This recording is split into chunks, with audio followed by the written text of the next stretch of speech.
existe. Ça s'appelle comme ça. National ici, dans le domaine du phénomène sexuel. D'accord. C'est Et extrêmement en fait, on a la simple. conscience Quoi du que groupe. vous fassiez, quoi que vous soyez, si vous n'êtes pas heureux,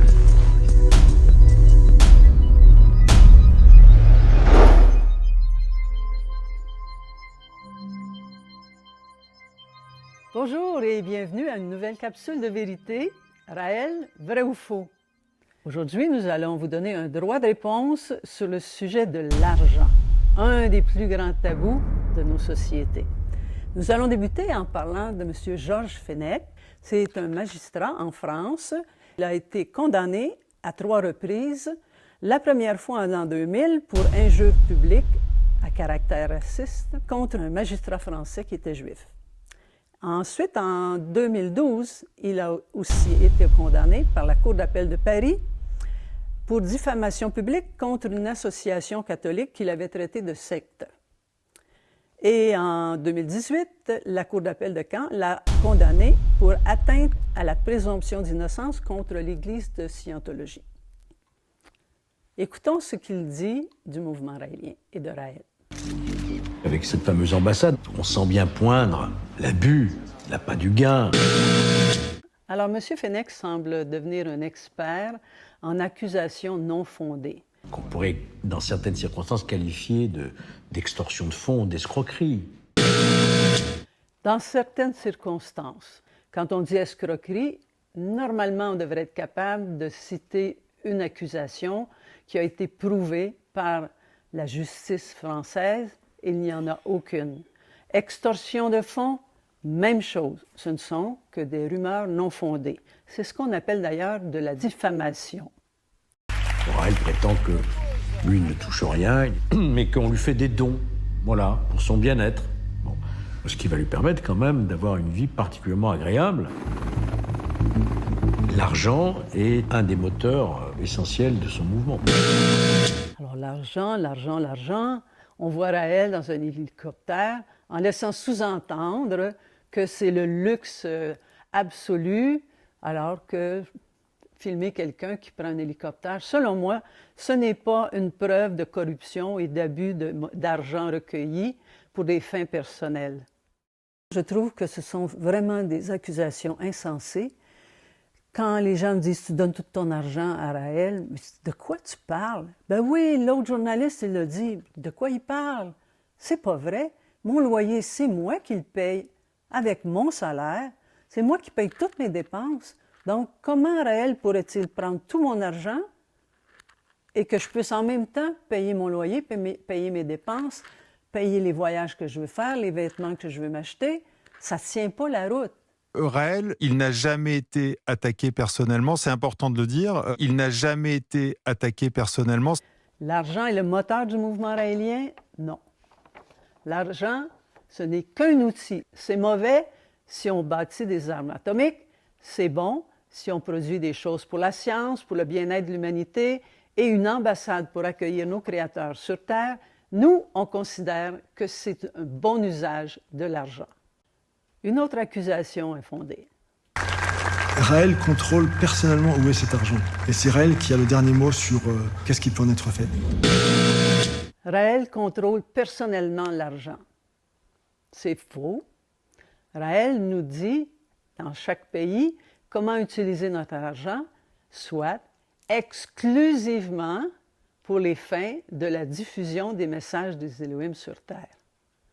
Nous avons des associations nationales à but non lucratif dans lesquelles toutes les dépenses sont inspectées comme toute autre organisation, comme toute autre compagnie. Il n'y a pas de mauvais usage et Raël est bien trop occupé à préparer le retour des Elohim sur Terre et à superviser la diffusion de son message écrit dans le livre qui dit la vérité sur toute la planète pour vérifier en plus les dépenses qui sont faites dans chaque pays. Il fait confiance aux gens qui sont élus par les membres des organisations locales. C'est tout. L'argent que les Raéliens donnent au mouvement raélien canadien, elle est gérée ici et une partie des fonds donnés par les Raéliens est envoyée au mouvement raélien international. Ces fonds-là seront utilisés exclusivement pour la construction de l'ambassade et les comptes sont administrés par des Raéliens et non pas par Raël. Encore là, une autre fausseté, Raël ne contrôle pas tout l'argent. Dans son livre « Accueillir les extraterrestres », Raël nous donne une précision très éloquente sur l'usage de l'argent. C'est une question qui lui est posée. Elle dit « Le Vatican est attaqué vigoureusement pour ses richesses, tandis que le mouvement raélien demande de l'argent à ses membres. N'est-ce pas retomber dans l'erreur du Vatican? » La réponse est « Il ne faut pas comparer ceux qui vivent dans le luxe et l'opulence en recommandant à leurs fidèles de vivre pauvrement et qui utilisent l'argent des pauvres pour entretenir une myriade d'évêques et de cardinaux. Il ne faut pas comparer ces usurpateurs romains avec un mouvement qui n'a pas et qui n'aura jamais de clergé payé, qui n'a pas et qui n'aura jamais les 3/4 des maisons et des immeubles d'une capitale, qui n'a pas non plus et qui n'aura jamais un palais princier croulant sous l'or et l'argent. Nous avons effectivement besoin de beaucoup d'argent, mais pour atteindre des objectifs bien précis. Le premier, traduire les messages des Elohim dans toutes les langues et les porter à la connaissance de tous les peuples de la terre. Deuxièmement, édifier l'ambassade dans laquelle les Elohim viendront prendre contact officiellement avec les hommes, ambassade qui ne sera ni un palais princier, ni une cathédrale, mais une simple maison disposant du confort auquel tout homme a droit de nos jours, et de l'immunité diplomatique à laquelle le plus petit État terrestre a droit dans ses ambassades.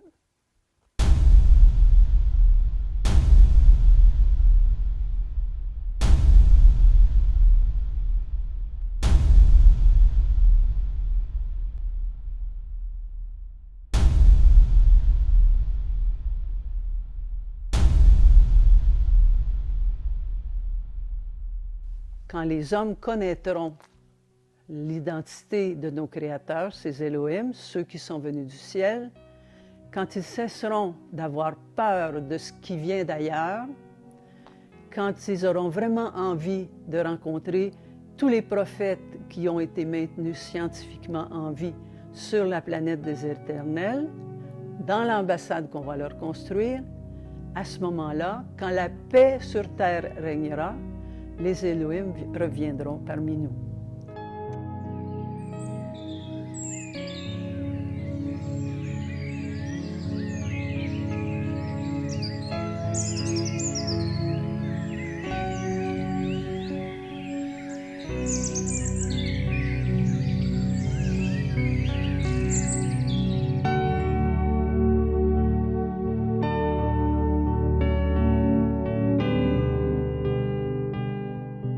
Voilà le projet des Raéliens. C'est ce qui nous enthousiasme tous.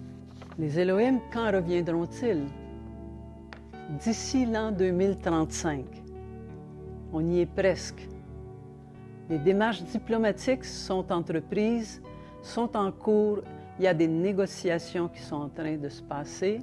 Le plus difficile sera d'avoir l'extraterritorialité, c'est-à-dire la permission de cette ambassade d'être protégée dans son espace terrestre, mais aussi dans son espace aérien, pour être certain que quand les Elohim vont descendre dans leurs engins volants, qu'ils ne soient pas pourchassés par des armées terrestres qui voudraient leur faire du mal.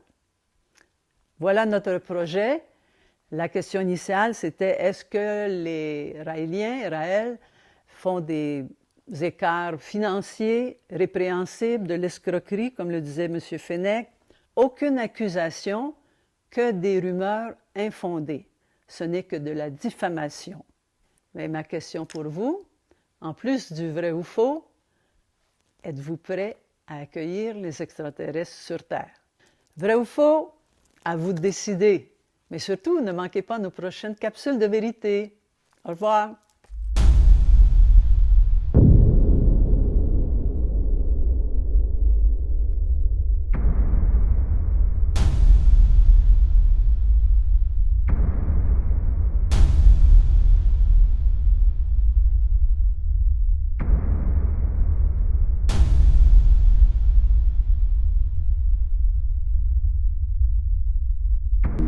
À quoi sert la vie? à être heureux. C'est extrêmement simple.